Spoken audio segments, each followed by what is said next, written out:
बोलो, इस सौदे में तुम्हें क्या चाहिए? पाल ने गंभीरता से औरत को देखा और फिर काउंटर की दराज खोलता हुआ धीरे से बोला, इतनी ही जरूरत है तुम्हें उनके जीवन की, जितना तुम समझते हो उससे कहीं अधिक।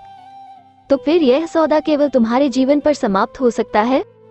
मतलब तुम अपनी सारी दौलत देकर भी मुझे त्रिलोकीनाथ जैसा संरक्षण नहीं दे सकती। तुम्हें उनके जीवन की बहुत जरूरत है तो ये सौदा तुम किसी और से भी कर सकती हो, लेकिन मेरे भविष्य के लिए तुम्हारा मरना जरूरी हो गया है। फिर पाल ने अचानक चाकू फल की ओर से पकड़कर खींचकर औरत को मारा। शायद औरत का सौभाग्य था कि वो एक ओर हटी और चाकू दरवाजे में धंस गया। पाल के सपने में भी नहीं सोचा था कि औरत इस तरह बच जाएगी। वो धीरे से हंस पड़ा और बोतल उठाता हुआ बोला, गुड डिफेंस, जीवन और बाकी था।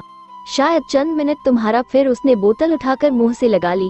औरत ने बड़े धैर्य से गिरेबान से छोटा सा रुमाल निकालकर चाकू का दस्ता पकड़कर झटके से खींचा। चाकू किवाड़ में से निकल आया।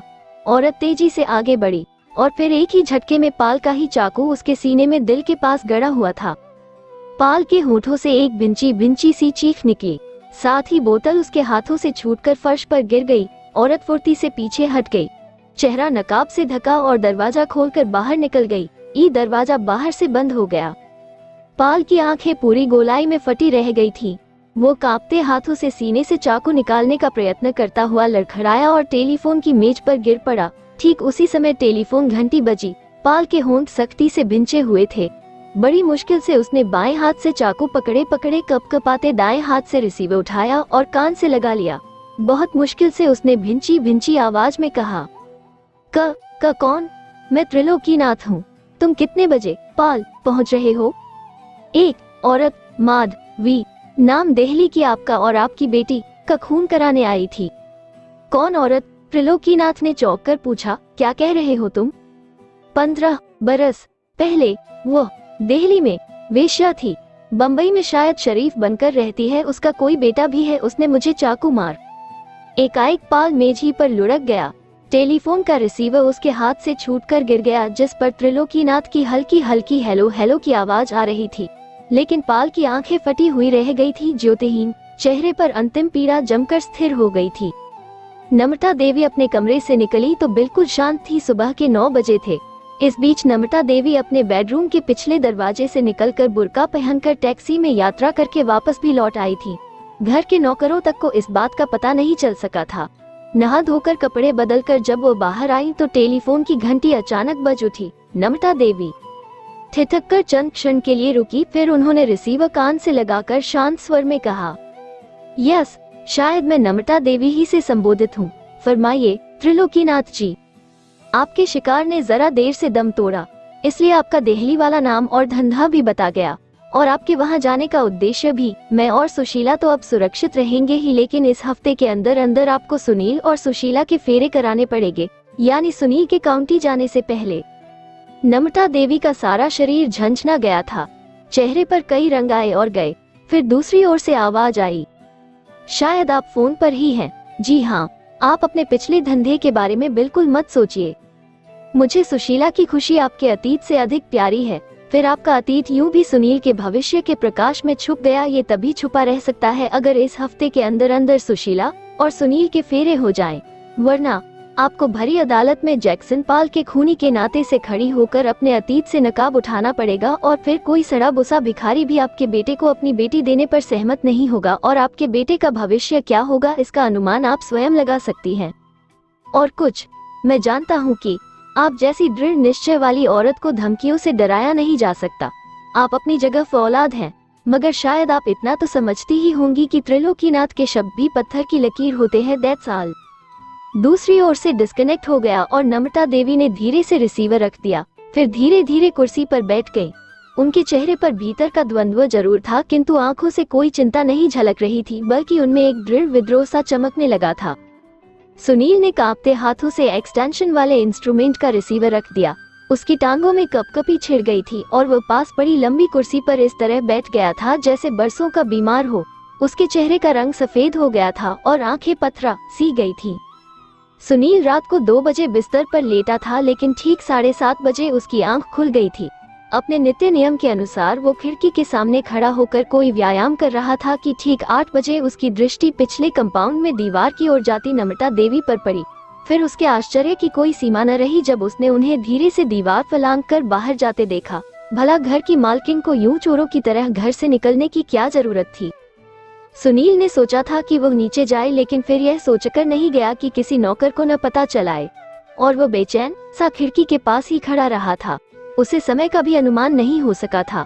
हाँ, इतना एहसास जरूर था कि नम्रता देवी की वापसी बहुत देर में हुई थी और वो पिछले ही भाग में चली गई थी। सुनील काफी देर नम्रता देवी की इस हरकत के बारे में सोचता रहा था, लेकिन यह एक ऐसी गुत्थी थी जिसे सुलझाना उसके बस की बात नहीं थी। फिर अचानक टेलीफोन की घंटी सुनकर उसने एक्सटेंशन का रिसीवर उठाया तो उसने नम्रता देवी और त्रिलोकीनाथ की बातचीत सुन ली। और अब सुनील का रोया रोया कांप रहा था।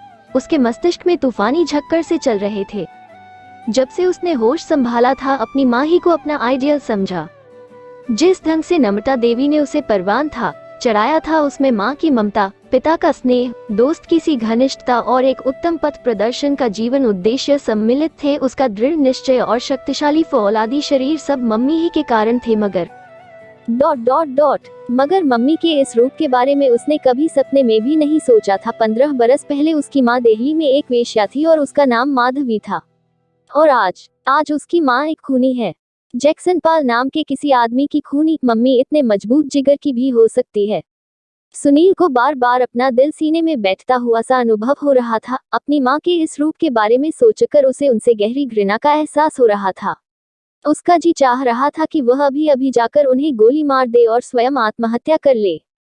बार बार सुनील के कानों में बाबू त्रिलोकीनाथ के वाक्य गूंजते जो उसने धमकी के रूप में नम्रता देवी से कहे थे, और यह सोचकर वो कांप जाता कि अगर त्रिलोकीनाथ अपनी धमकी को सच कर दे तो क्या होगा। मम्मी एक खूनी के रूप में अदालत के कटघरे में होगी। उनके अतीत की घिनौनी पुस्तक के पन्ने पलटे जाएंगे तो क्या होगा। मेरा भविष्य क्या होगा। मैं जो अंतर्राष्ट्रीय ख्याति का मालिक हूँ, क्रिकेट का माना हुआ खिलाड़ी हूँ, मेरी ख्याति ही मेरे लिए एक ऐसा कलंक बन जाएगी कि मैं किसी को मुंह दिखाने के योग्य भी न रहूंगा। मेरा कोई चरित्र नहीं रहेगा। आज जो लोग मुझे सम्मान की दृष्टि से देखते हैं, कल वही लोग मुझे घृणा से देखेंगे और मेरी ओर उंगली उठाकर कहेंगे, देख लो इसे, यही है वो क्रिकेट का नामी है खिलाड़ी जिसकी माँ कभी वेश्या थी और अब खूनी है। सुनील हड़बड़ाकर खड़ा हो गया। उसके ऊपर घबराहट का दौरा सा पड़ने लगा था। क्या होगा, हे भगवान, क्या होगा। त्रिलोकीनाथ खतरनाक आदमी है। वो अपनी धमकी को पूरा करके रहेगा। त्रिलोकीनाथ की धमकी।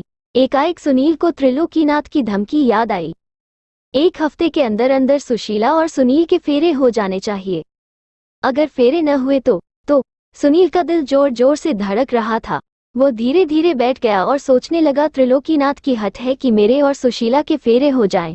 अपनी बेटी की खुशी के लिए वह मेरी माँ के अतीत की भी परवाह नहीं करते, मगर मेरी माँ त्रिलोकीनाथ और सुशीला का खून कराना चाहती थी। किस लिए? क्या इसलिए कि त्रिलोकीनाथ और उनकी बेटी से मेरा पीछा छूट जाए और मैं दीपा से शादी करने के लिए आजाद हो जाऊं? सुनील के दिल की धड़कन बढ़ती ही जा रही थी। उसे अपनी मम्मी का रात का व्यवहार याद आ रहा था। 2 बजे तक वो केवल इसलिए जागती रही थी कि सुनील से शादी की बात करती। क्या उन्होंने अपनी पसंद सुशीला केवल इसलिए बताई थी कि वह मुझे और मेरे भविष्य को सुरक्षित रखना चाहती थी? लेकिन उन्होंने रात ही में कोई फैसला भी नहीं किया था। शायद इसलिए कि वो जैक्सन पाल द्वारा त्रिलोकीनाथ और सुशीला के जीवन को समाप्त करा देती तो सुनील और दीपा के बीच रास्ता साफ हो जाता। फिर तो वो खुलकर दीपा के पक्ष में फैसला दे सकती थी। एकाएक सुनील के मन में माँ के प्रति श्रद्धा और प्यार का एक जोश उमड़ आया। कैसी भी रही हो मम्मी, उनका अतीत कैसा भी क्यों न हो, उन्होंने कभी अपने अतीत की काली छाया तक को मेरे ऊपर नहीं पड़ने दिया।